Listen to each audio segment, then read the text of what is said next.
Vous le connaissez parfaitement, il est sur nos antennes tous les étés, le Fort Boyard en Charente-Maritime. Il est menacé depuis des décennies par les assauts des vagues et du temps. Il doit subir des travaux de solidification.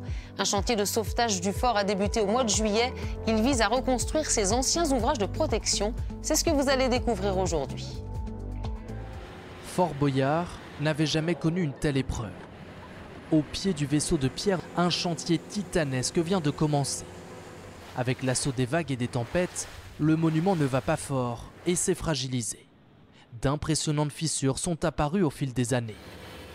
Première étape, enlever les pierres et rochers au pied de l'édifice, un travail extrêmement minutieux. On travaille totalement sous l'eau, donc pour ça on est aidé d'un système GPS à bord de la pelleteuse pour pouvoir se repérer et savoir où on doit creuser. On a une précision centimétrique qui nous permet de bien déterminer les zones et de ne pas en enlever trop ou pas assez de matériaux, quoi.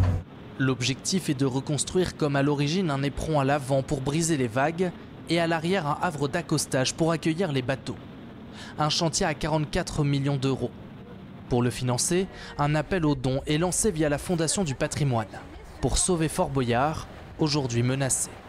La mer est un milieu hostile, c'est un élément qui peut développer une puissance incroyable. Donc effectivement, si on ne fait rien, eh bien dans 5-10 ans, on verra déjà des éléments qui tomberont en mer. Vraiment aider le Fort Boyard dans sa restauration, c'est un geste historique. L'histoire du fort a connu quelques remous. À peine sa construction achevée au 19e siècle, il ne servira de prison que quelques années avant d'être abandonné. Il faudra attendre les années 90 pour que l'émission voie le jour et sauve le monument. Le programme diffusé dans plus de 70 pays est un succès. Fort Boyard accède à la notoriété. La sauvegarde de l'ouvrage est donc déterminante pour le patrimoine et l'économie locale. Ici, tout ou presque est Fort Boyard. Il suffit de pousser la porte de cette boutique de souvenirs pour le comprendre. La boule à neige scintillante, le mug, le torchon, la boîte à savon. C'est aussi un taille-crayon, même les cendriers, l'essuie-main, les gobelets, les gourdes et tout, Fort Boyard.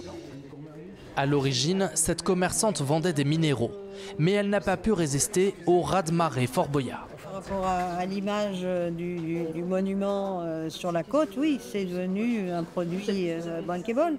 Maintenant qu'on a ce rythme de croisière, on continue comme ça, quoi.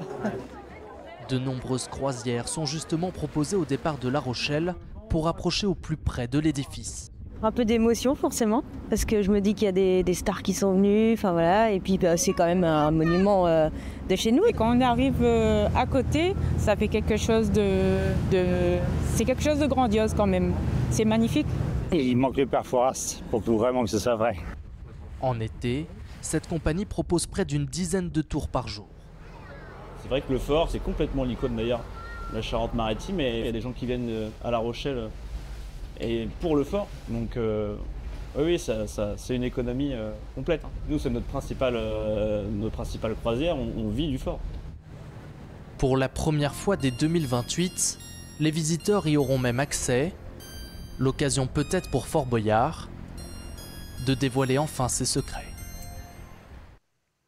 Et le chantier pour consolider le célèbre fort avance bien, mais vous venez de le voir, avant cette ouverture au public dans 3 ans, il reste tout de même pas mal de travail. Cela nous laisse donc un peu de temps pour imaginer le rendu. Sur la question du côté de la Fondation du patrimoine en tout cas, on est plutôt très optimiste. L'avenir, il continue à faire rêver. Pourquoi? Parce que ce chantier, il va permettre de rouvrir, entre guillemets, les portes.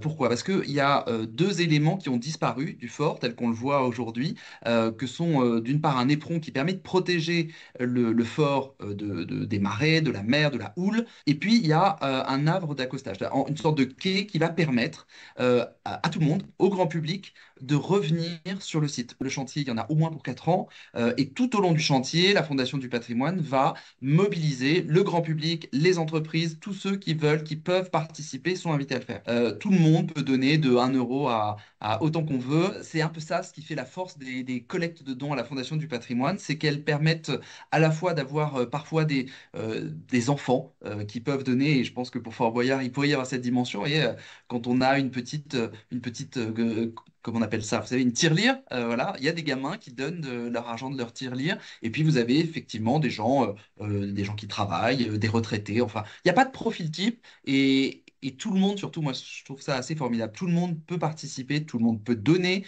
en faveur de Fort Boyard, en fonction de ses moyens, évidemment. Mais c'est une belle démarche participative. Et si vous aussi, vous êtes prêt à casser votre tirelire pour sauver Fort Boyard, il vous suffit de vous rendre sur le site de la Fondation du Patrimoine pour faire un don. Début septembre, près de 4000 personnes avaient déjà participé à cette cagnotte pour près de 300 000 €. C'est déjà ça. Alors, vous l'avez compris, pour l'instant, la visite de Fort Boyard est impossible. Mais rien ne vous empêche d'approcher au plus près de ce joyau de la côte atlantique, que ce soit en kayak, en catamaran, en voilier ou même en paddle. De nombreuses excursions sont proposés au départ de plusieurs ports de Charente-Maritime et de Vendée, de Foura notamment. Et si vous vous trouvez du côté de cette commune les 4 et 5 octobre, vous pourrez même assister, voire participer au plus grand événement multiglisse français, le Fort Boyard Challenge.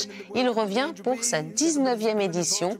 Au programme, des courses de folie en windsurf, windfoil, stand-up paddle ou pirogue polynésienne. Une ambiance unique et un challenge ouvert à tous avec un défi unique, contourner le mythique Fort Boyard.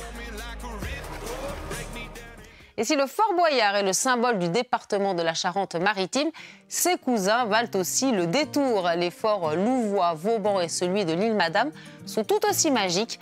Un beau patrimoine là aussi à découvrir en parcourant la route des forts du littoral charentais.